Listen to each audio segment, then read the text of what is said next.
ये आज जो आप कारवा देख रहे हैं,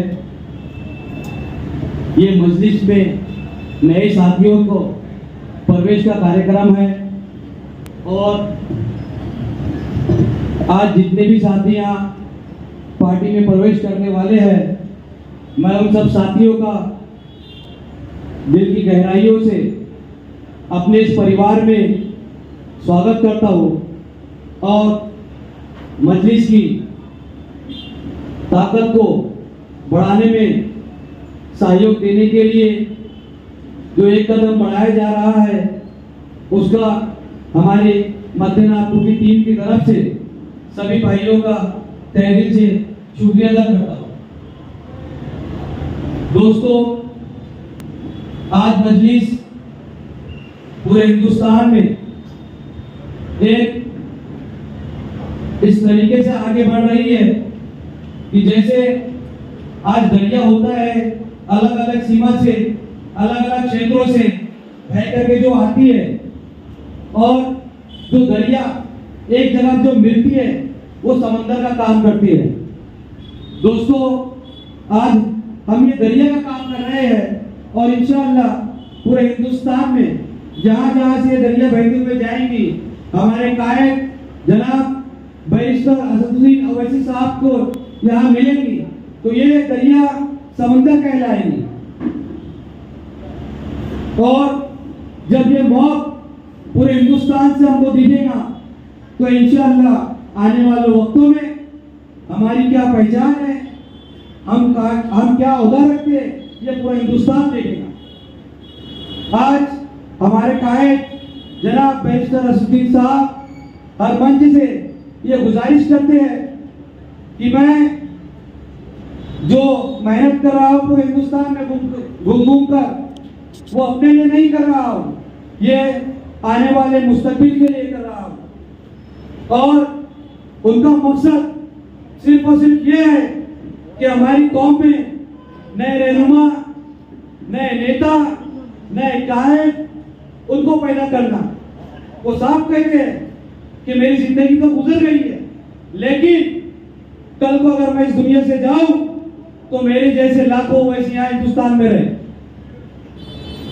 तो हमारी जो सोच है उनके कांधों को मजबूत करने की, वो जिम्मे को हम लोग भी यहाँ एक छोटे क्षेत्र से चलते हैं और इंशाअल्लाह आने वाले वक्तों में ये हम दिखाएंगे कि मजलिस भी एक मुकाम रखती है। आज मजलिस को आज हमारे साहिब, हमारे कायद हर मंच से बोलते हैं कि आप हमें साथ में लीजिए। जितने भी सेकुलर पार्टी है उनसे कहते हैं कि आप हमें अपने साथ में रखिए, हमें अपने साथ में गठबंधन में रखिए, लेकिन वो लोगों को चीज का एहसास नहीं हो रहा है।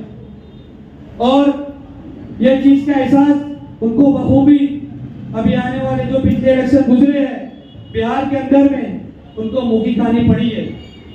हमने वहां पर सिर्फ और सिर्फ 5 सीटों की डिमांड किए थे सेकुलर पार्टियों से, लेकिन उन्होंने हमें 5 सीटों से भी महरूम रखा, साथ में नहीं दिया। और इंशाअल्लाह मजलिस में जो 5 सीट मांगी थी वहां पे अपना झंडा लहराया, और मजलिस में जहां पे और कैंडिडेट लहराया, उससे वो सेकुलर पार्टी को समझ में आया कि हमको कितना नुकसान हुआ।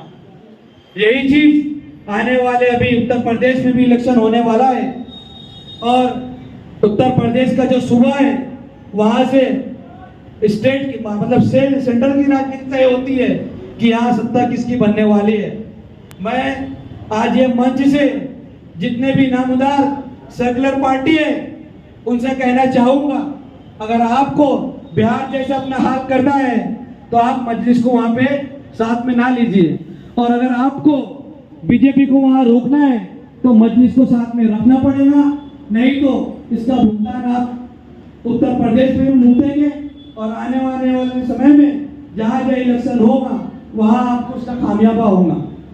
क्योंकि ये कौम जाग चुकी है।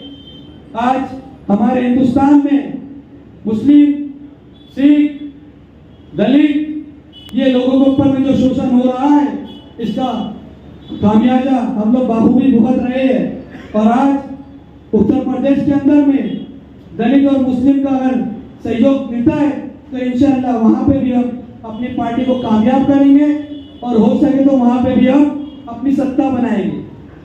दोस्तों,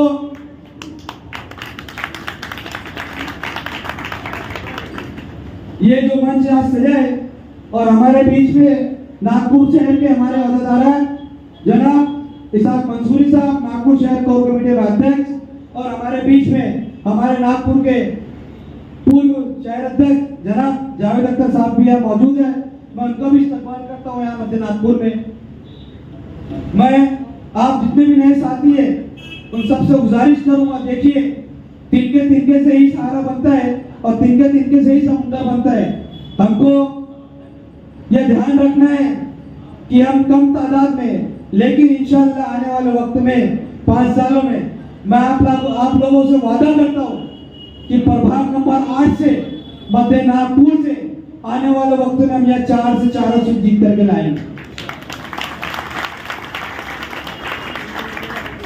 ये कारोबार जिस तरीके से आगे बढ़ रहा है ये उसकी लकीर खींची जा रही है और इंशाअल्लाह आने वाले वक्तों में ये इसका रिजल्ट आने वाले 5 साल में हमको दिखेगा।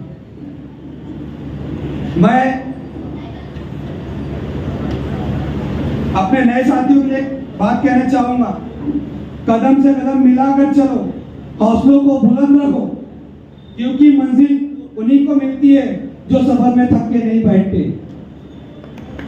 इनकलाब जिंदाबाद, इनकलाब जिंदाबाद, एमआईएम बैरिस्टर असदुद्दीन साहब जिंदाबाद, बैरिस्टर असदुद्दीन साहब जिंदाबाद, इम्तियाज जलील साहब जिंदाबाद। मैं ये दो अपनी बातें कह के अपने आप को यही रखता हूँ। अस्सलाम वालेकुम व रहमतुल्लाहि व बरकातुहू।